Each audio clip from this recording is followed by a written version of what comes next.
A gente acompanha muitas coisas que estão acontecendo, tanto no mundo, né? Eu, apesar de estou off em redes sociais, mas ainda leio jornais e vejo algumas coisas, e eu vejo como é que está acontecendo aí em volta do mundo. E de repente nós pensamos, mas espera lá, o julgamento começa pela casa, não começa pelo mundo. A Bíblia é escrita para a igreja, para o povo de Deus. Amém? Então, de repente, a gente, como disse o irmão Marco, olha o que está acontecendo em nossa volta e nos alegramos, porque é sinal de que nós estamos mais perto do Senhor hoje do que estávamos ontem. Estamos mais perto do Senhor hoje do que estávamos ontem. Ele está voltando. E aí a gente começa a olhar a igreja e começa a ver algumas canções e começa a ver até mesmo algumas orações, e o Espírito começou a ministrar algo dizendo, não é assim. As confusões que nós fazemos com relação ao poder de Deus, o agir de Deus, as confusões que nós fazemos com relação ao maligno, com relação às coisas exteriores. Eu ministrei outro dia aqui sobre o maior inimigo do homem. Quem lembra dessa palavra? Quem lembra? Quem é o maior inimigo do homem? Eu mesmo sou o meu maior inimigo. Sabe por quê, irmã Valéria? Porque a Bíblia declara que nós não sofremos tentações além do que podemos suportar. Não tem. Todas as tentações que nós sofremos, elas são internas, elas saem do nosso interior. Ah, mas e Satanás, pastor? Satanás é o tentador. Amém?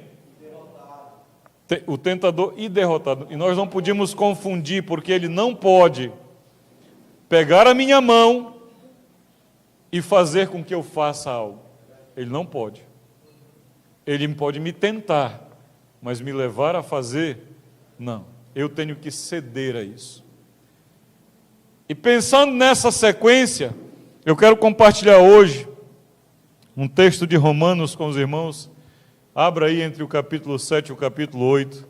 E o tema da palavra de hoje é: o pecado não é invencível.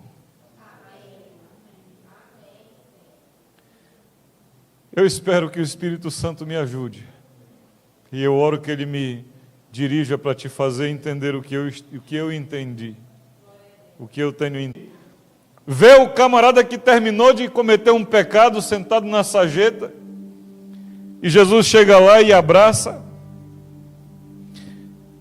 O Jesus que é pregado, que é mostrado nessas situações, e diz: eu te entendo. Como se ele dissesse: nem eu mesmo posso te ajudar a vencer esse pecado. Um Jesus fraco, impotente, que não pode levar a vida de ninguém a uma transformação.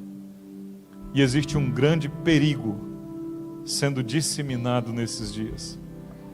Porque nós entendemos de repente, Ive, que a graça é uma carta de alforria para eu viver pecando e pecando e pecando. E de repente nós conversamos com as pessoas e os termos mas Deus sabe de todas as coisas. Jesus disse que a carne é fraca. E nós começamos a usar um número de desculpas, de argumentos para não vencer aquele que nos aprisiona, que nos aprisionava antes de Jesus. Porque depois de Jesus, a história é outra. Aí automaticamente, não, queridos. Eu disse que há inimigos e inimigos. Tem hora que, Emerson, a gente tem que dar uma limpada de garganta, senão o cabo não sai não. Senão não entrega o que tem que fazer. Você já viu um cão bravo? Já viu um cão bravo? Você já tentou domar um cão bravo? Hein? Um cão teimoso. Sabe aquele cão que você manda voltar, ele não volta? Hã? Quando você dá uma limpada de garganta, ele põe o rabo entre as pernas e vai embora. Passa daqui! Acabou. Não precisa dizer nome, não precisa dizer nada. Há situações, queridos, que nós temos sido levados a tratar pecados como se fossem domésticos, como se fossem agradáveis. E a palavra diz que a amizade com o mundo é inimizade contra Deus.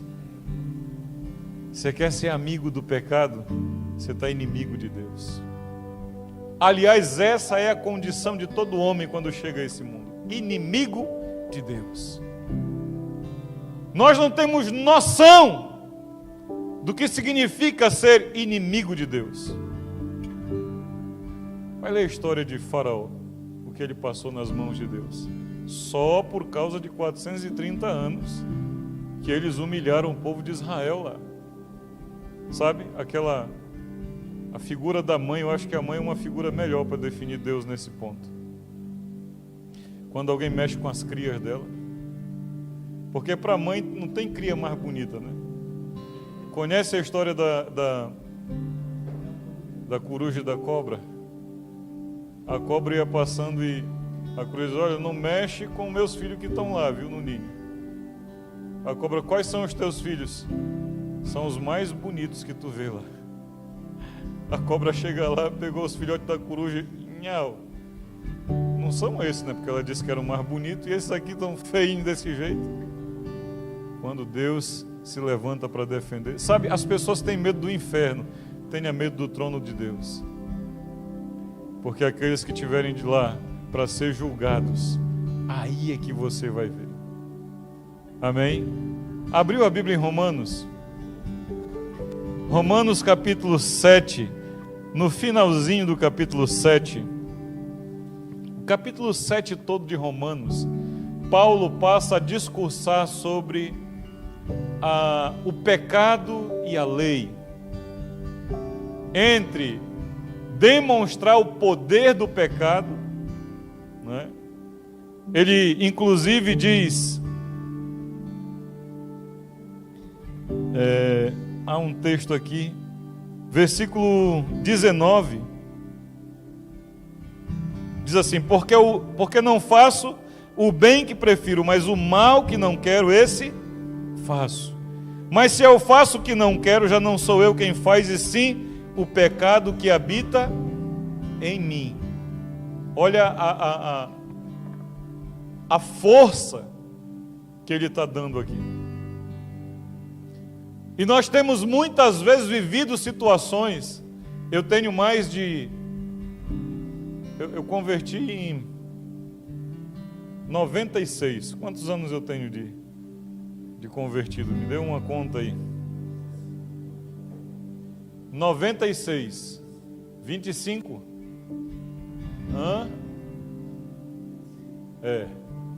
Volta de 25 anos de convertido. Queridos, a gente quando entra na fé, que a gente está com aquela sede, com aquela vontade, não é? Que a gente entendeu algo, é nós e Deus e o resto que se dane. Mas a gente vai começando a viver a vida e vai começando a experimentar situações e começa a experimentar derrotas com relação a uma vida de santidade. E durante esses 25 anos, eu experimentei muitas. Mas eu sei que quando eu rendi essa área, essa parte da minha vida ao Senhor, a pior parte que eu tive mais dificuldade, levou mais tempo, era o rancor. Era aquele sentimento guardado no coração, que eu dizia para mim mesmo, não significa nada. Não faz diferença nenhuma na minha vida. Eu só quero a pessoa no lugar dela e eu no meu, não quero o mal dela. Eu dizia assim. Mas quando o exame passava, o raio-x do Espírito de Deus na minha vida, aquilo estava lá. fazendo diferença na minha vida. Foi duro. Mas hoje, queridos, pela graça do Senhor, eu posso dizer, não guarde. Você vai ver um camarada que é fácil de estourar. Se eu tiver com raiva, Emerson, você vai saber na hora. Mas é naquela hora e ponto. Acabou. Eu não levo 1 milímetro à frente, eu não levo 1 segundo à frente. Se você disser que eu te machuquei, eu peço perdão na hora. Quando eu não reconhecer antes que eu estou errado. E vou até você pedir perdão. Mas há algumas coisas que parece que vão nos acompanhando. E aí é trazido hoje um tipo de evangelho, um evangelho que é nivelado não no padrão do evangelho que é Jesus. A base do evangelho é Jesus, queridos. E Jesus veio ao mundo com um propósito: fazer os seus seguidores semelhantes a Ele. E alguém diz para você assim, mas Jesus era Jesus.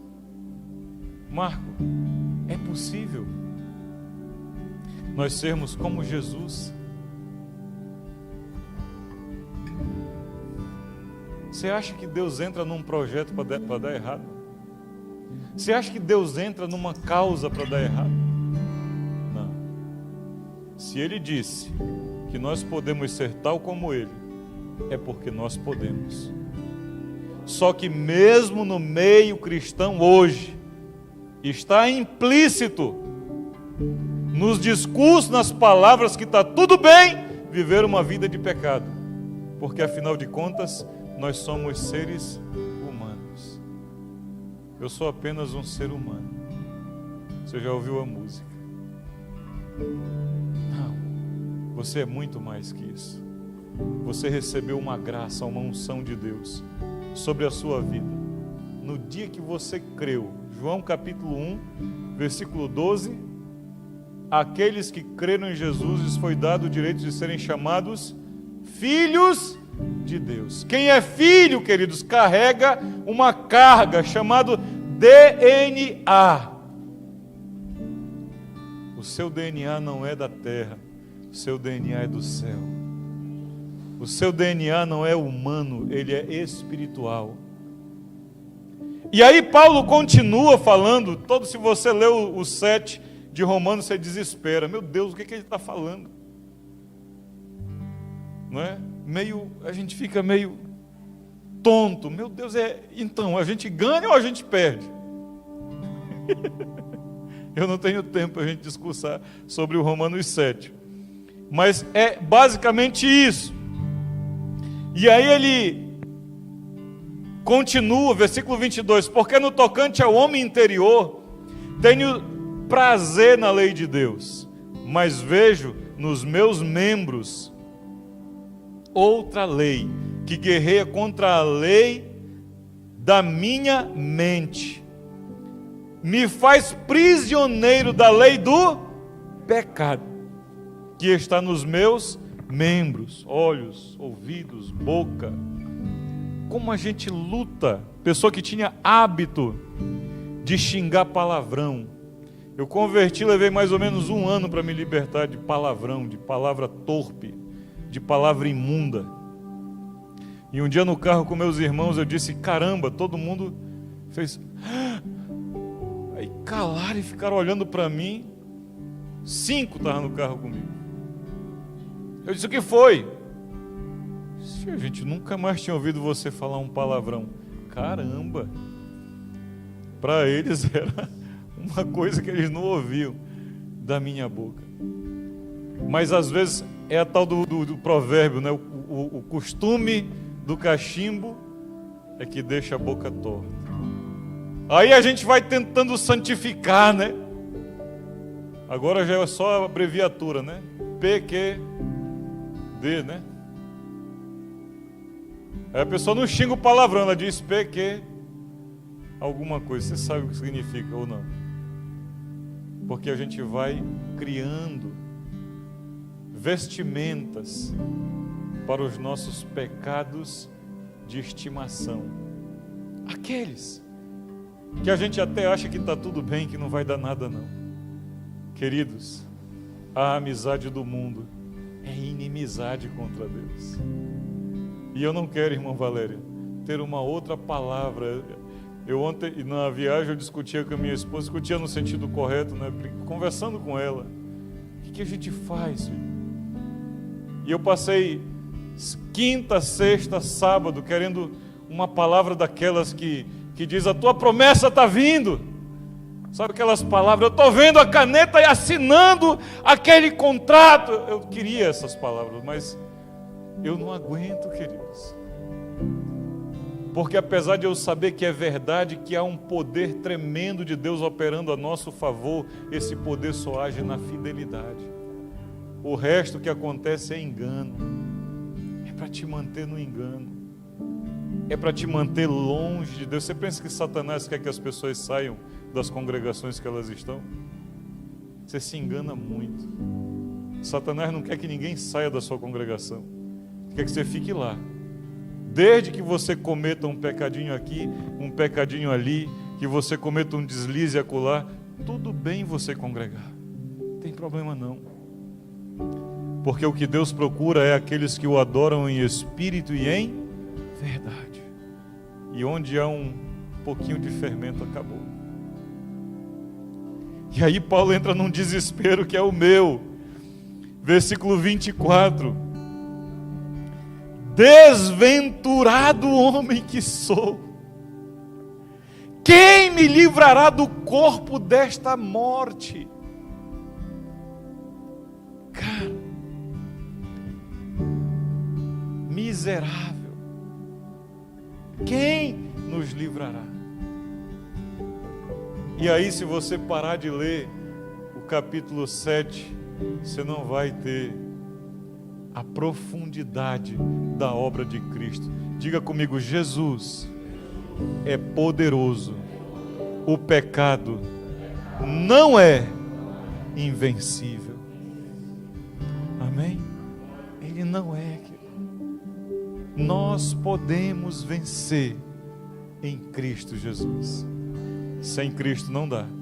Porque a resposta dele, graças a Deus, por Jesus Cristo, nosso Senhor. De maneira que eu, de mim mesmo, com a mente, escravo da lei de Deus, mas segundo a carne, da lei do pecado.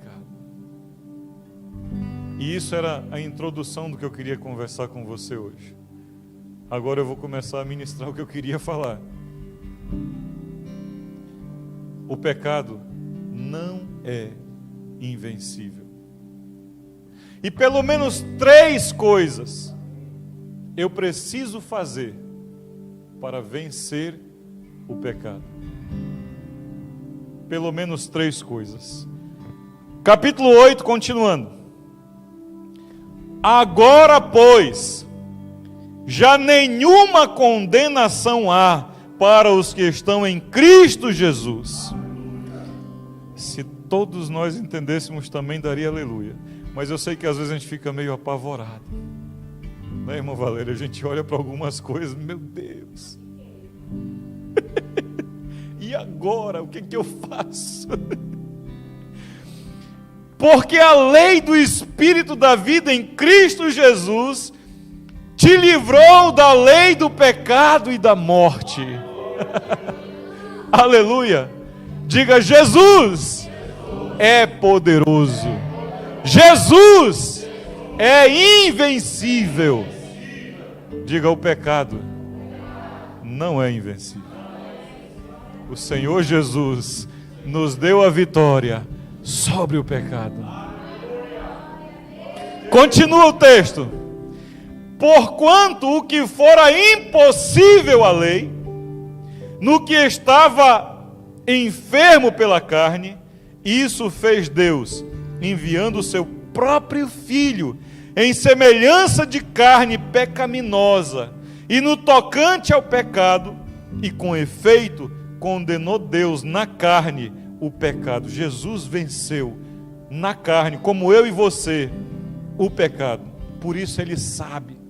Por isso Hebreus diz que devemos nos achegar confiadamente ao trono da graça.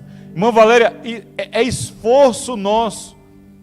A graça não é mérito nosso, mas não quer dizer que não tenha que ter esforço nosso.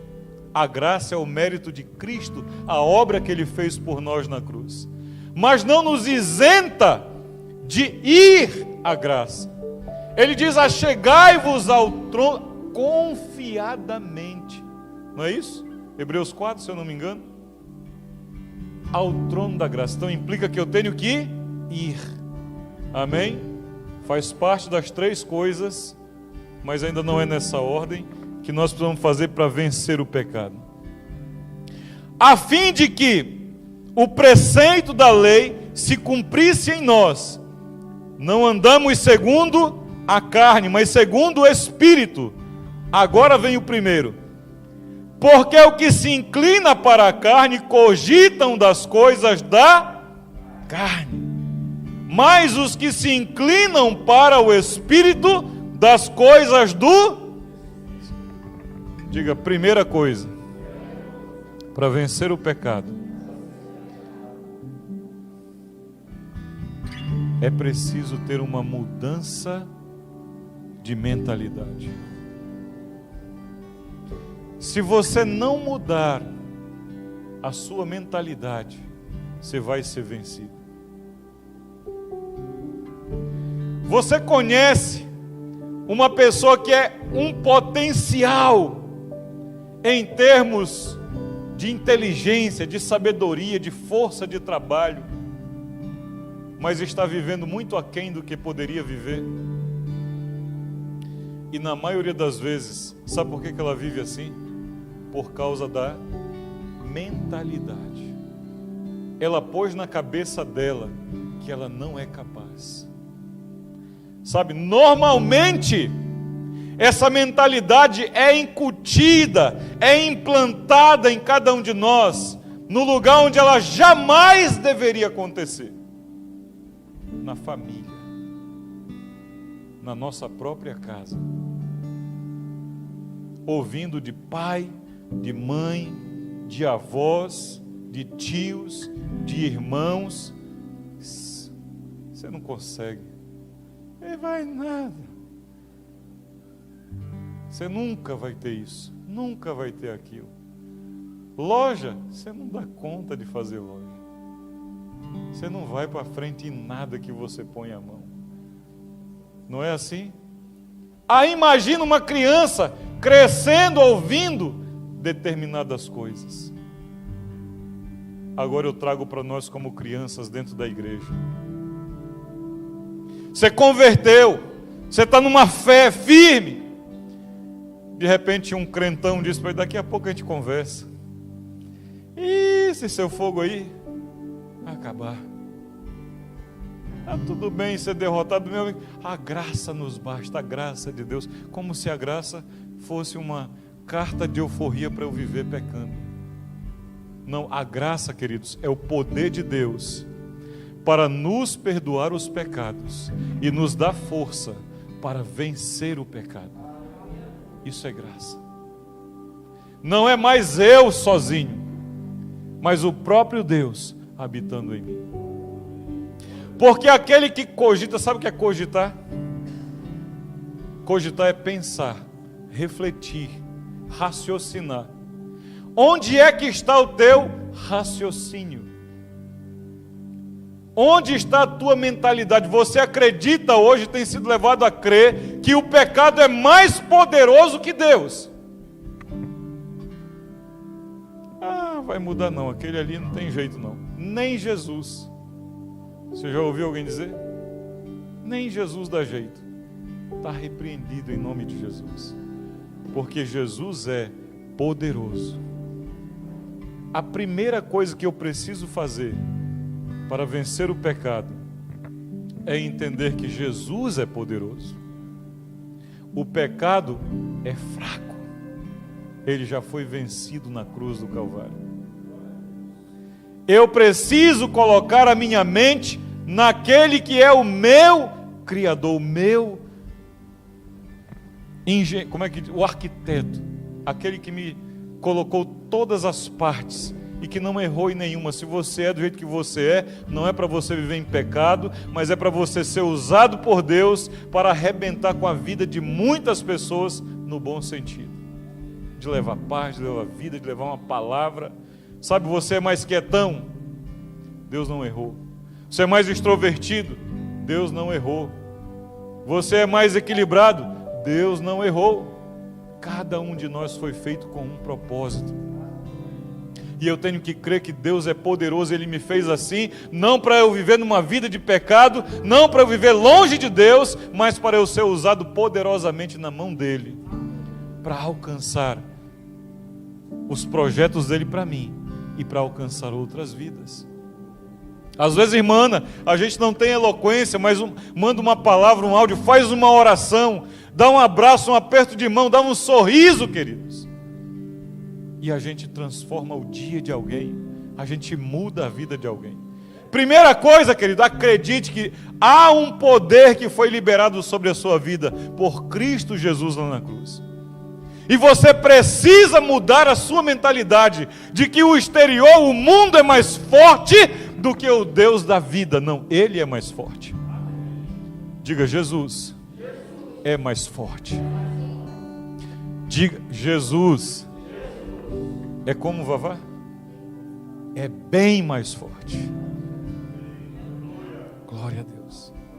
Ele é bem mais forte do que qualquer coisa que esteja no meu exterior. O que é que tens que vencer? Um orgulho, soberba, medo de faltar, de não ter?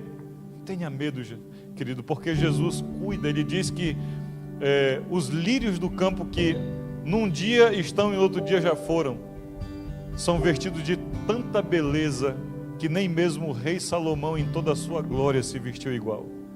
Deus faz isso. Que Ele cuida dos pássaros, que não plantam nem colhem, e Deus cuida do pão de cada dia para eles. Não vai cuidar de você? O que te amedronta? O que te assusta? O que tem travado? O que é que tem sido mantido como algo de estimação, que você é capaz de deixar Jesus num cantinho e ceder aquilo? Não, querido. Esse não é o Jesus da Bíblia. O Jesus da Bíblia é aquele que é muito mais forte do que tudo isso, muito mais poderoso do que tudo isso. Eu preciso colocar na minha cabeça que o pecado não é invencível. Jesus venceu. Se Jesus venceu e eu estou nele, eu posso vencer. Eu posso vencer. Alguém disse que a loucura do homem é fazer as mesmas coisas todo dia e esperar resultados diferentes. Se você faz as mesmas coisas, os resultados serão conhecidos. Já são conhecidos, você já sabe onde vai dar. Então para de se sabotar. Então para. Você tem dificuldade em uma área, para que ir para lá? Para que acessar? Há pessoas que têm maturidade e pode, outros não podem. Cada um tem uma fraqueza. Alguém tem fraqueza com bebida, por exemplo. Senta na roda dos amigos bebendo. Qual é a consequência? Vai tomar um copo ou não? Depois que foi o primeiro, o segundo vai fácil. Depois que foi o primeiro, vai fácil. Para de se sabotar, porque o pecado é mais fraco que você. desde que você esteja em Cristo Jesus. Sozinhos, queridos, nós vivemos milênios sendo derrotados. Nós, os seres humanos. Por isso Deus olhou para a terra e não viu um justo sequer.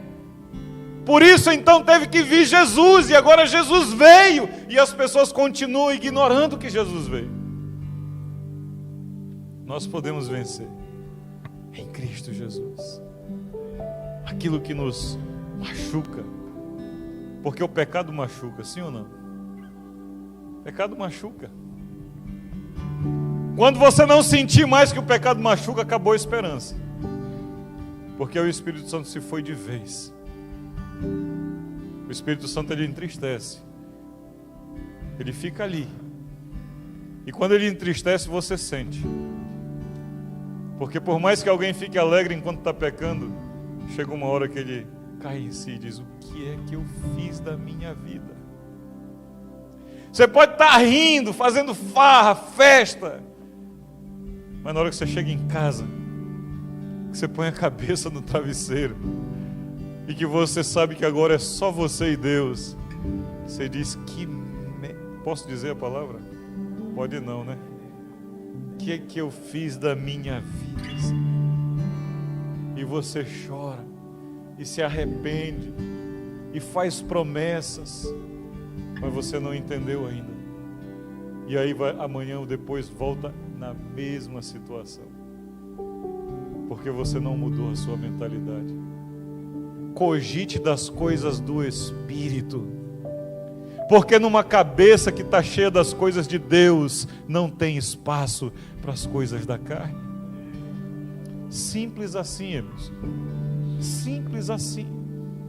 Uma cabeça que está cheia das coisas de Deus não tem espaço para as coisas do mundo, para as coisas da carne. Aí vem o tentador, ele vem, não vai parar. Não estou dizendo que você vai parar de ser tentado, de ser provado, de ser instigado, mas a sua cabeça está em Deus. Querido, Jó perdeu tudo pela tora, como a gente costuma dizer, em um dia. E quando alguém disse: e agora, Jó? Ele disse: Deus me deu, Deus tomou, bendito seja o nome do Senhor. Satanás não vai conseguir extrair de você, o que ele quer, se você tiver. Aí você começou a santificar os seus membros, sua boca. Você decidiu: nunca mais vai sair um xingamento da minha boca. Sabe o que acontece? Você pega o carro tranquilo, levando a esposa para o trabalho, a primeira curva alguém te fecha. O que você vai dizer para o que te fechou?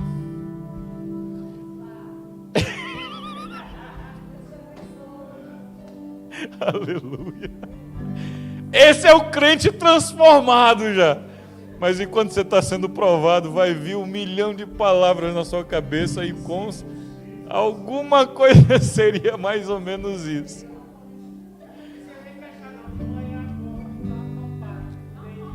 Na quina da cama. Pronto, acabou. A pessoa já foi.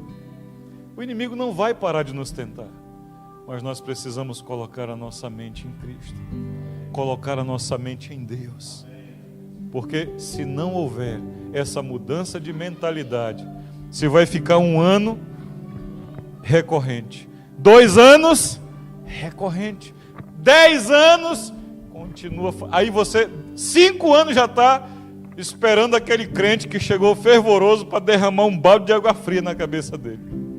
Porque é assim que alguns mais velhos ficam na igreja, porque eles não conseguem vencer, eles começam a incutir na mente dos mais novos: você vai esfriar, daqui a pouco tu vai ver, acaba isso aí, daqui a pouco você vai ver o que acontece contigo, e começa a te agorar. Olha, querido, eu tenho um amor pelos agoureiros, viu?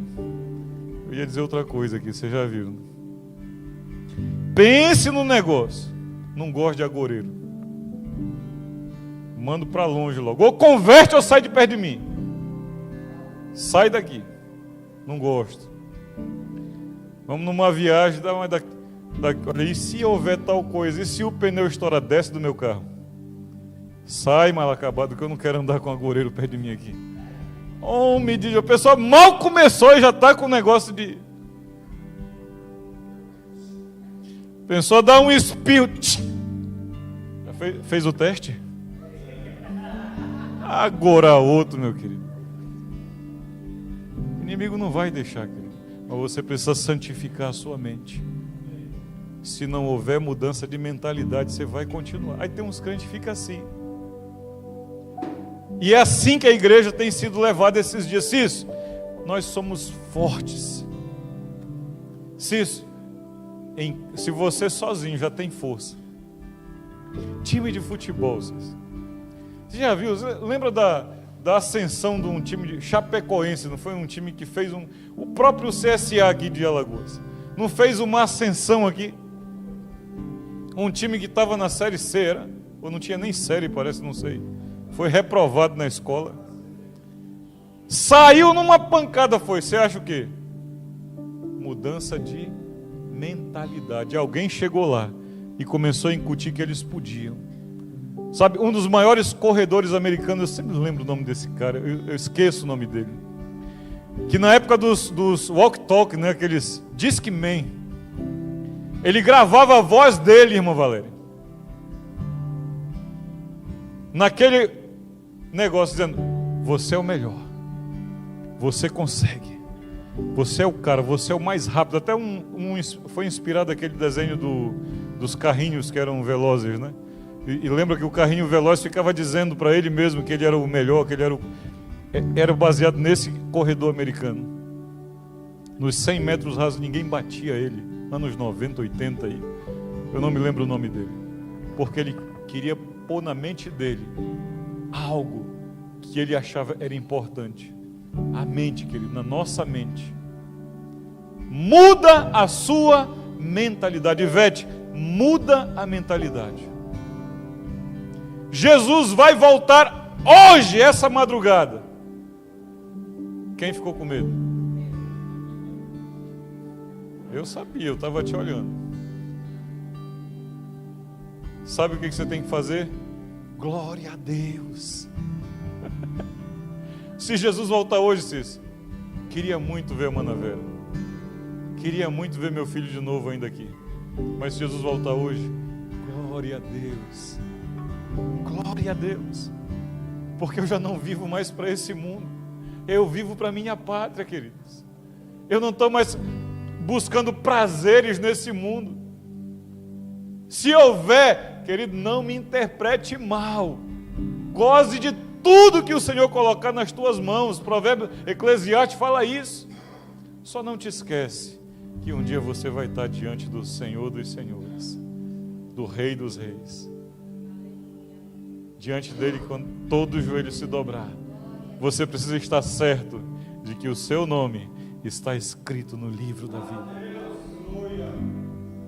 Continuando o texto, ele diz: porque o pendor da carne é para a carne,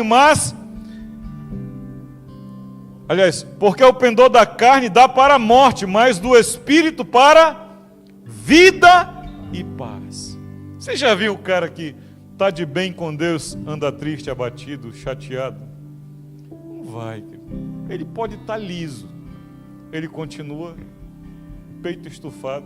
Você conhece o Emerson? Você olha para o cabo liso vindo lá no chão da empresa, lá você já sabe. O cabo vem cabeça baixa, o ombro caído, meio chutando o pé, você já ali vem um liso ali. Mas quando o cabo tem Deus, cara, ele pode até estar liso, mas ele anda orgulhoso. Porque ele é o filho do rei, filho do Senhor dos senhores. A mentalidade dele é outra. Ele sabe o que ele tem, ele sabe a herança que ele tem. Anda diferente, Cício. Não se abate. Pode estar sem nem um centavo no bolso, não se abate, porque a confiança dele não está no ouro da terra. A confiança dele está no Deus Criador dos céus e da terra. O Deus que é capaz de fazer o inimaginável para que a sua história mude. E eu não estou dizendo isso de brincadeira, eu estou dizendo isso porque eu vivo isso. Vivo isso aqui, não tenho, louvo, exalto e glorifico a Deus. Eu já tive situações aqui de chegar às vezes estava lutando, trabalhando, no início, quando nós chegamos, conhecíamos poucas pessoas aqui, já contei isso uma vez. Aí cheguei em casa, fui tomar banho, alguém bate na porta, Janete corre lá, alguém queria falar comigo. Eu digo, mas filho, eu tô no banheiro já aqui. Não, mas é contigo. Tá bom. Veste uma roupa com sabão e tudo e vai lá. A pessoa bate, olha para mim, não crente. Deus mandou te entregar isso aqui. Deus mandou. Não se assuste quando uma pessoa não crente vier te entregar alguma coisa e disser Deus mandou. Não te assusta. Sabe por quê? Porque quando Deus manda, até o Satanás obedece. Quando Deus manda, meu amigo, até o Satanás obedece. Entreguei para a Janete e fui tomar banho. Dia seguinte, saio para trabalhar, a Janete me liga e diz, filho, eu tenho duas notícias para te dar, uma boa e uma ruim. A gente já sabe que quando esposa de missionário liga, só tem a ruim, ela vai tentando minimizar, né? Acabou o gás. Eu digo, acabou, mas Deus já mandou o dinheiro ontem, vai e compra lá.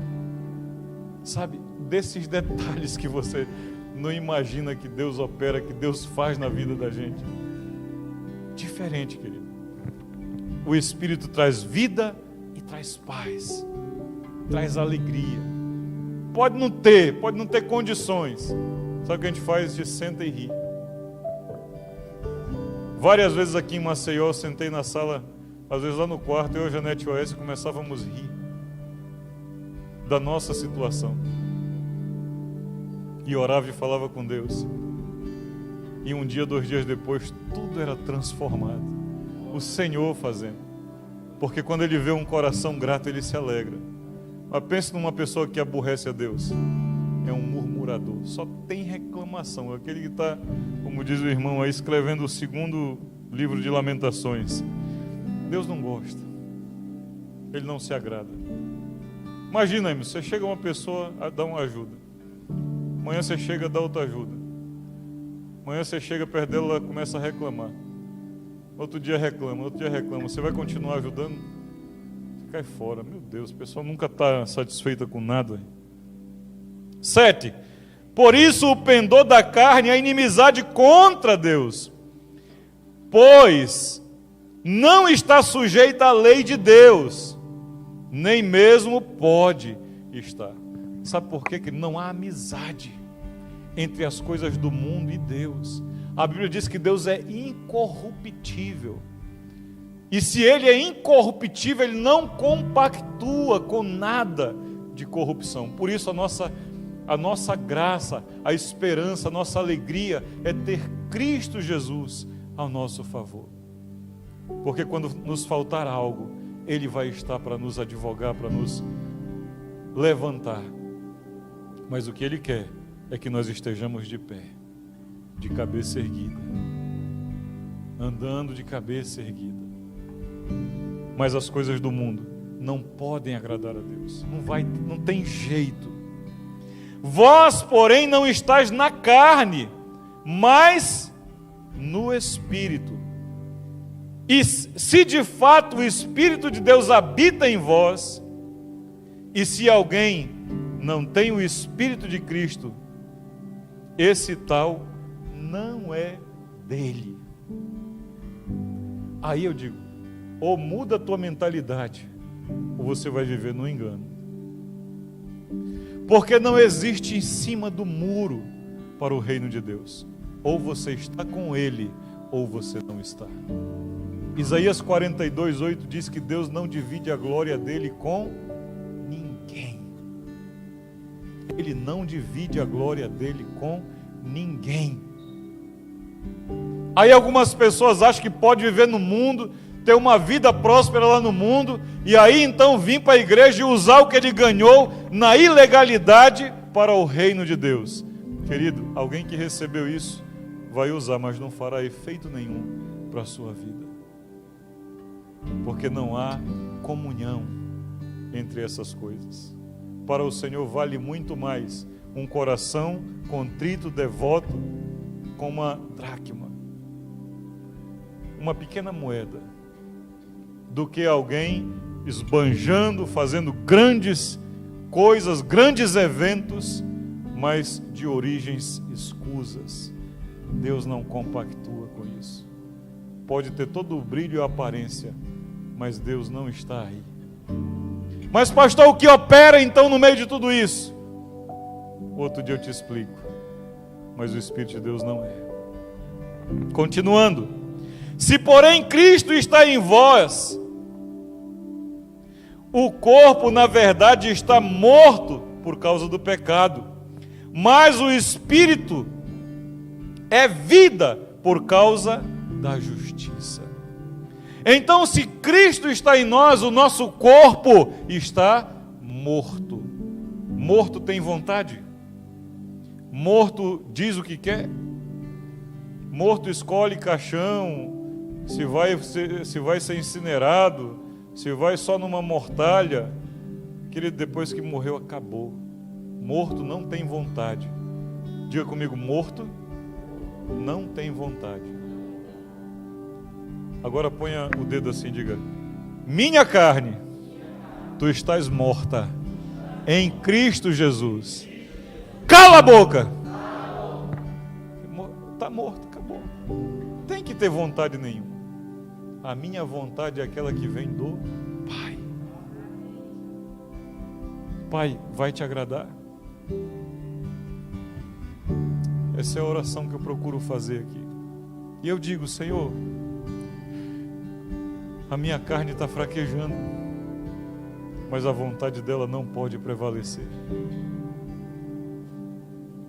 Eu venho para cá, irmã, orei por você hoje aqui.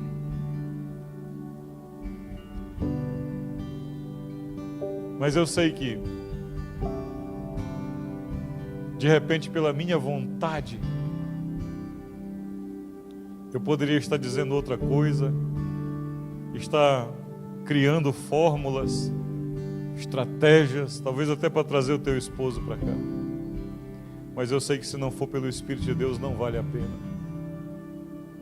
Não vale a pena. Eu louvo ao Senhor o Espírito Santo pelo Emerson e a Valéria aqui dentro. Mas eu não movo uma palha para eles estarem aqui. Porque eu não os quero, não os amo. Porque se eles vierem para cá pela minha estratégia, eles vão embora. Mas se eles vierem para cá por obedecer a Deus, eles ficam. E eu digo: Pai, a minha vontade, eu queria tanto fazer uma coisa como o pessoal faz aí.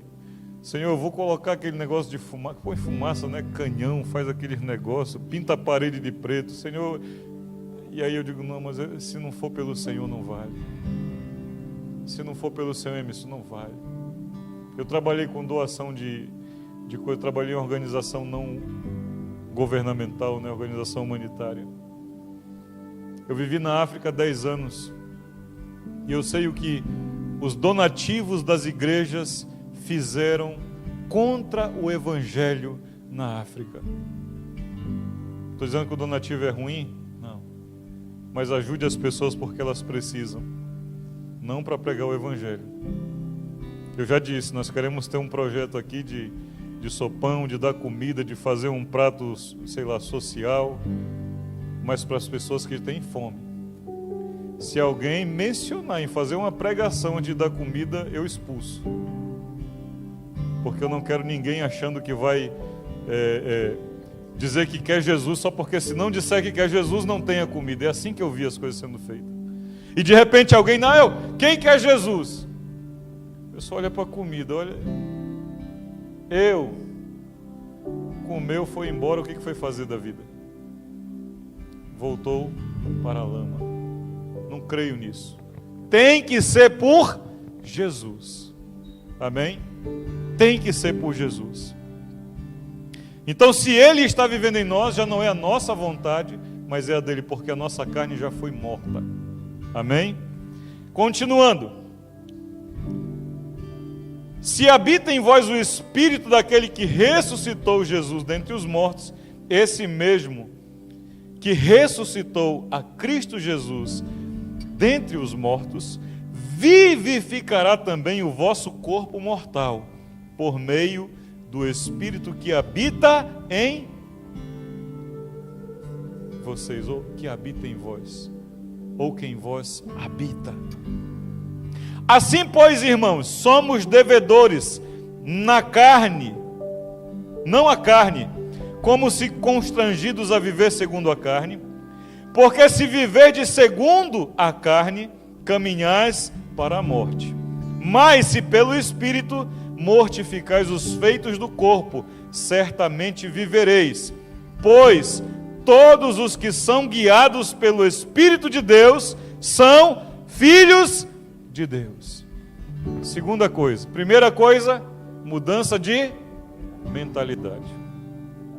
Segunda coisa, mudança de atitudes, de hábitos, de amizades. Com quem você anda? Com quem você se relaciona? Qual é o seu ciclo? Com quem você se aconselha? Quem te orienta? E de repente a pessoa pega R$100 e gasta 200. Aí você está passando uma situação financeira ruim, você vai pedir conselho. Vai logo em quem? Naquele que ganha 100 e gasta 200. Está certo? Onde eu vou buscar os conselhos para a minha vida espiritual? Com quem? Eu preciso mudar a mentalidade, mas eu preciso também mudar os meus hábitos, as minhas atitudes. Porque eu não ando mais segundo a carne, mas eu ando segundo Deus. Eu estou dizendo para você desfazer as suas amizades do mundo? Não. Mas eu estou dizendo para você saber que quando você está no meio, você é a influência e não o influenciado. Eu estou dizendo que você precisa manter, porque a chance de eles terem um encontro com Deus é a sua vida. Mas não deixe que o mundo apague a luz de Cristo na sua vida. Não pode. Mude os seus hábitos. Mude o ambiente que você permanece. Se está num ambiente difícil por questão de trabalho, por questão de alguma coisa, não tem jeito. Marque o seu território. Eu já disse, trabalhei em empresa de ônibus, mais de frota de 5, 6 mil ônibus na época que eu trabalhava, agora já deve ter mais. Pessoas de todo tipo. Quando íamos dormir nos setores, nos hotéis da empresa, as prostitutas iam lá. Inclusive meu sogro, quando era vivo, quando eu comecei a namorar com a Janete, dizia: vai casar com um motorista, isso tem uma mulher em cada cidade. É o conceito.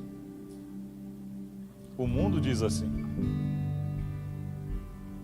Caminhoneiro, cada posto de gasolina que ele para tem uma mulher. Mas quando as prostitutas chegavam lá, que alguma ameaçava ir na minha cama me mexer, os próprios colegas diziam: ei, na cama do Sérgio não. Ele é servo de Deus, ele não vai ir. Cara, marca o teu território. Eu não precisava ser acordado por ninguém. Eles me defendiam. Os próprios, que às vezes até me dizia que não queria nem saber de Jesus, eles mesmos me defendiam. E alguém trabalhar comigo, já diziam logo: olha, você vai trabalhar com o Sérgio? O negócio com ele é certo. Se você quiser fazer alguma coisa, é tua responsabilidade. Mude o seu procedimento, mude a sua atitude. Prenda a sua mente nas coisas do Espírito. Ele é a ferramenta para vencer o pecado. O Espírito Santo de Deus é a ferramenta que nós temos. Na nossa carne, no nosso eu, ninguém vence. Eu converti depois de velho, queridos. Eu sei o que eu era antes de converter. Amém, querido? Diga comigo: eu preciso mudar as minhas atitudes, o ambiente. Amém? Sem isso, querido, a pessoa A libertação tem 2 processos, hoje não é o tema. Primeiro, tirar a pessoa do mundo. Depois tirar o mundo da pessoa. Às vezes você tira a pessoa do mundo, mas não tira o mundo da pessoa. Ela continua presa. Vai, não vai, ela vai, porque o mundo está lá. Ele precisa ser tirado. E aí vai me dando desespero, porque já vai dando a hora, e eu estou apenas em 30% do que eu quero falar hoje. Porque não recebeste o espírito de escravidão, para viverdes outra vez atemorizados, mas recebeste o espírito de adoção, baseado no qual clamamos: Abba, Pai. Primeira coisa, mude a sua mentalidade. Segunda coisa, mude o ambiente, as pessoas que estão à sua volta, mude as suas atitudes, comece a ter atitudes diferentes. Comece a dizer não para o que você sempre dizia sim. Comece a dizer sim para o que você deve dizer, mas dizia não. A carne, irmã Valéria, você amanhece um dia querendo orar. Sabe o que acontece nesse dia? Você acorda tarde. Aí, em vez de orar, você pega o beco e vai fazer o que tem que fazer. Sabe qual é o meu conselho? Se acordou tarde, ajoelha mesmo tarde. Faça nem que seja 1 minuto de oração. E aí sai. Amanhã, você vai acordar mais cedo. Depois de amanhã, você acorda mais cedo. Então, mudar mentalidade, hábitos e essas coisas. Terceira coisa, que tem muito a ver com a primeira, é tome posse da sua realidade em Deus. Você não é escravo, você é filho. E como filho, oxalá eu tivesse tempo para a gente debruçar sobre como age um filho, mas aqui todos ou são pais, mas todos são filhos. Você sabe como filho na casa de seus pais, como você agia, como você fazia. Ivete, quando chegas na casa da tua mãe, como é que te comportas, como é que você está? Sabe, eu preciso tomar posse da minha realidade em Deus. Eu não sou um escravo do pecado, eu sou filho do Deus Altíssimo. Sabe o que significa, Emerson? Você não pede licença para sentar à mesa. Você não pede licença para abrir a geladeira da casa do seu pai. Você chega e abre. Amém? Eu, quando vou na casa dos meus pais, lá no interior do Pará agora, depois de velho, já estou com meus 30 e 16 anos, casado, pai, eu chego lá e continuo abrindo a geladeira com a mesma liberdade que eu abria. Sabe por quê? Porque eu estou na casa do meu pai. Se você entender isso, que você não é filho do pecado, você não recebeu um espírito de escravidão, você recebeu um espírito de adoção de filho. Você é filho do Deus Altíssimo.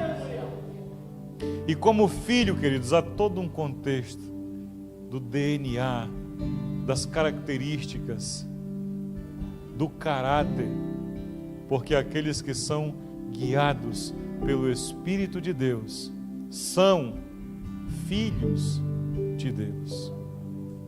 Amém?